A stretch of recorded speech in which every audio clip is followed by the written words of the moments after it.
Саламатсыздарбы, кутмандуу күнүңүздөр менен эфирде парламенттин күн тартиби программасы. Бүгүн депутаттар каникулга тарар алдында турушат, ошондуктан 30га чукул мыйзам долбоорун карап үлгүрүүгө тийиш. Алардын арасында мына бүгүн жер боюнча мыйзам долбоору аябай кызуу талашка түштү. Депутаттар мында айрым бирөөлөрдүн кызыкчылыгы болушу мүмкүн деп атат.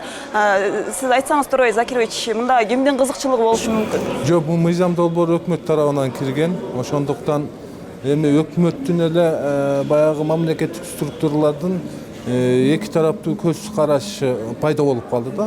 Ошонун негизинде азыр депутаттар сунуш берип атат. Анан бул өзү негизи агрардык саясат боюнча комитетте каралган экен. Ошон үчүн Кожобек Жайшибекович дагы бул комитет биздин тармактык комитетке дагы тиешелүү маселе. Ошондуктан экинчи окуунун режиминде кайтарып бергиле деген сунушту берип атат. Өзү бул туура нерсе.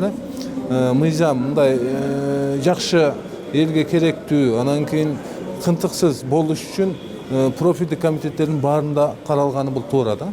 Ошондуктан бүгүнкү күндөгү талаш тартыш маселе ушундай болуп атат да. Анан кийин азыр эле ошол эле өкмөттө экотек инспекциянын мүчөлөрү же болбосо айлана чөйрөнү коргоо кызматы бул жерде айтып атат. Эгерде бул мыйзам кирип кала турган болсо, келечекте бул азыркы баягы прокуратура кызматкерлерине бир баягы кылмыш ишин козгонго мүмкүнчүлүктөр түзүлүп калышы мүмкүн.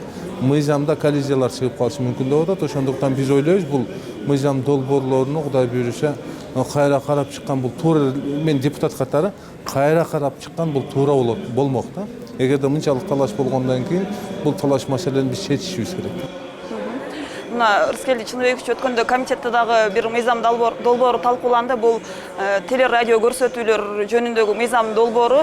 Мында өзүңүз билгендей 2008 жылы эле биз телерадио берүүлөрдүн 50% мамлекеттик тилде болсун деп мыйзам кабыл алганбыз. Бирок мына жакында өкмөт 2017 жылы 10%, 2018 жылы 20% деп мындай аз-аздан кийирүүнү сунуштап келатат. Анан бүгүн болсо бул мыйзам долбоору күн тартибине киргизилген жок. Күзгүгө жылдырылды деп атышат. Буга эмне себеп болуп атат? Буну мен ошол трибунадан айттым, бул чыккынчылык дедим. Бүгүнкү күнгө чейин 50% иштеп келген, эми аны кайта 10%га, 20%га азайтты. Бул мамлекеттик тилге болгон чыккынчылык. Мен убагында ошол мамлекеттик тил боюнча улуттук президенттик комиссияны жетектеген адам катары айтышым керек. Бул мыйзамдын маңызы мамлекеттик тилде болчу. Ал эми баяндоочу же болбосо баяндамачы айтып атпайбы, мунун баягы лицензиясын алып коет деген ошолго шылтырап атпайбы? Жок, бул жерде арды эмес. Иттин өлүгү ошол өкмөттүн өзүндө жатат. Биз кече парламент комитеттин алкагында көп тилдүү мыйзам долбоору боюнча кабыл алганда комитеттин корутундусун кошуп бердик. Ушу Бишкек шаарындагы балдар бакчасы балдар бакча мектептердин 50%дан кем эмеси кыргыз тилинде болуш керек деп. Бул мамлекеттик тил саясатын өндүрүү, мамлекеттик тилдин муктаждыгын арттырууга, жаратууга өзгөчө көмөк бермек да.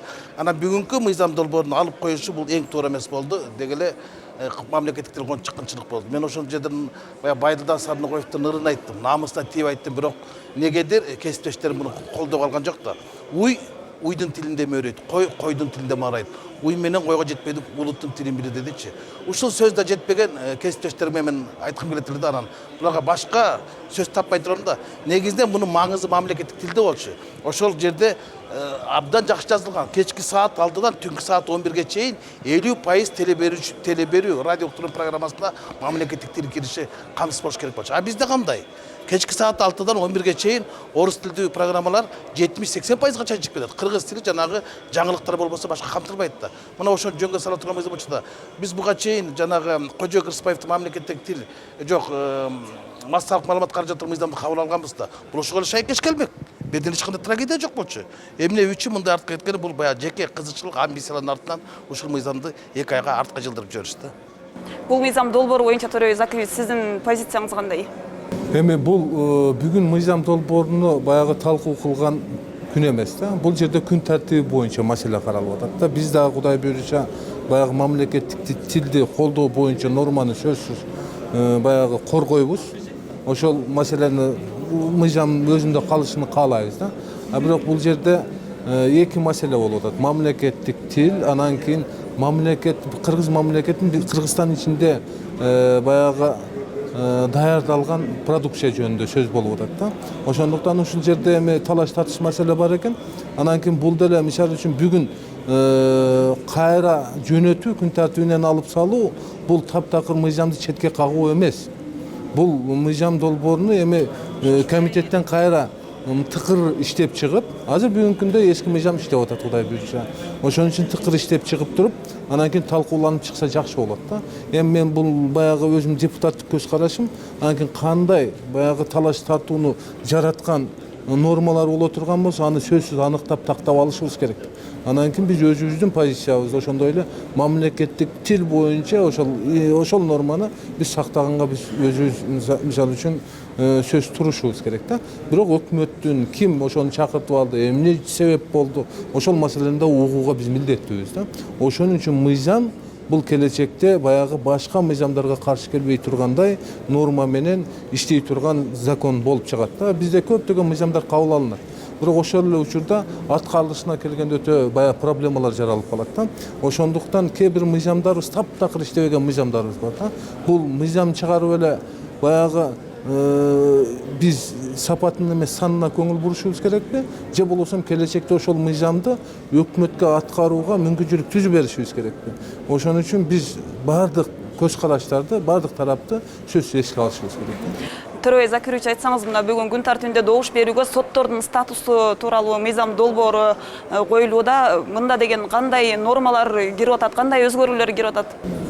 Эми бул жогорку соттун баягы судьяларына келечекте 5 жылдык соттук стажын алып салып атабыз да. Анан кийин көптөгөн депутаттар бул нормага дагы каршы болуп атат. Эмне үчүн дегенде жогорку соттун судьясы сөзсүз соттук баягы өзүнүн стажы болуш керек, иш стажы болуш керек депчи. Бирок мындай карасак, бизде Конституционный палатада мисалы үчүн 10 жылдык юридикалык стажы менен баягы соттук стажы жок эле бүгүнкү күндө эң бийик органда. Бирок бүгүнкү күндө иштеп атат да. Анан кийин биринчи жергиликтүү сот, райондук жана областтык шаардык соттор менен жогорку соттун шайлануу тартиптери да бөлөк да. Мисалы үчүн райондук соттор, шаардык соттор, областтык соттор бул сотторду тандоо кеңешиден 2 турдан өтүп туруп, анан кийин президентке берилет. Президент анан кийин өзүнүн указы менен сотторду бекитет да. Жогорку соттун судьялары бул сотторду тандоо кеңешинен өткөндөн кийин жогорку кеңештен ар бир судья шайланат да. Ошондуктан жогорку кеңештин депутаттары дагы анын иш стажын карап туруп, келечекте жогорку сотко булар татыктуу, татыксыз экенин тандап туруп гана анан кийин шайлоого барат да. Ошондуктан биз азыр бүгүнкү күндө мисалы үчүн баягы сот тармагына сын пикирлер өтө көп да. Эгерде биз жаңыланууну каалай турган болсок, бул 5 жылдык стажды алып коюу бул туура эле да. Туура үйрөнөт, ал УПКны сөзсүз жакшы карап чыгыш керек, мыйзамдарды жакшы билиш керек. Сотто алып баруунун процедураларында кичине кыйналып калышы мүмкүн.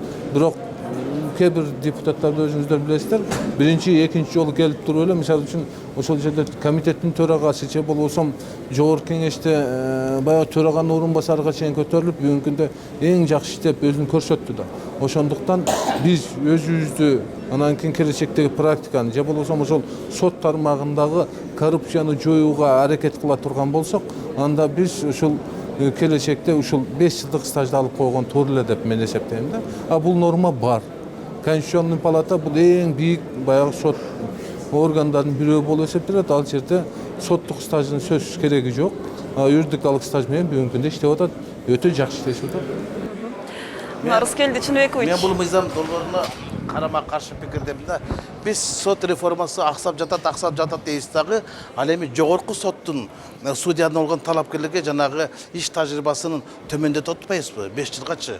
Кантип эле жогорку соттун адамы 5 жылдык иш тажрыйбасы менен барган адам 20 жылдык, 30 жылдык тажрыйбасы бар соттун ылдыйкы инстанция деп коет да, биринчи, экинчи соттук инстанция чечимин карай алат. Бул деген таптакыр эч кандай логика сыйбаган нерсе да. Бизде ушундай мыйзам бар. Бирок иногда бизде мыйзамдарды саясий чечимдер аттап кетет да. Маселен, башкы прокурор кызматына 15 жылдык иш тажрыйбасы бар. Прокуратура кызматына адамдар дайындалыш керек. Бизде андай болгон жок да. Бүгүнкү биздин башкы прокурор, мурунку башкы прокурор деле 15 жылдык иш тажрыйбасы жок болчу. Керек болсо Азимбек Бекназаровдук, Элмурза Сатыбалдиевдики 3 ай жетпей калган. Бирок чечим ушундай болгон.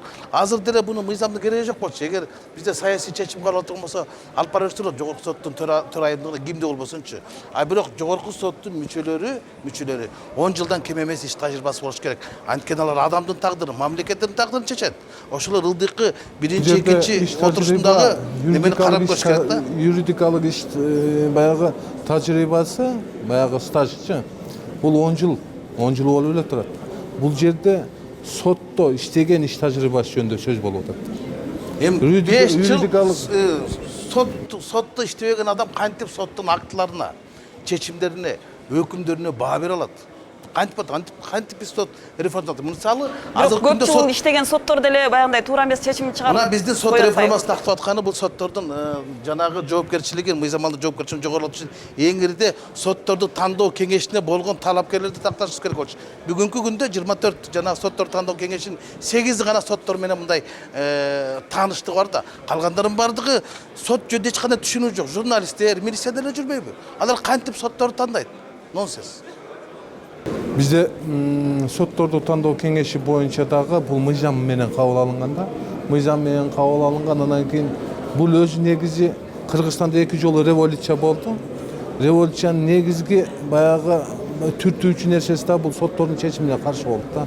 Ошол соттордун чечими мыйзамсыз же болбосо акыйкаттык болбогондугу үчүн болду. Ошон үчүн биз келечекте сот системасын реформалай турган болсок, ушундай бир кадамдарга барганга туура келип атат. Рахмат. Рахмат сиздерге, маегиңиздерге. Биз көрсөтүүбүздү жыйынтыктасак, урматтуу телекөрүүчүлөр, сиздер күн тартиби программасына ортоктош болдуңуздар. Мына бүгүн бизде жогорку кеңештин меймандары дагы биздин программаны көрүп ортоктош болушту. Ал эми пленардык жыйындын уландысын бир аз убакыттан соң Пирамида телеканалы аркылуу көрөсүздөр. Көңүл бурганыңыздарга рахмат. Саламатта калыңыздар.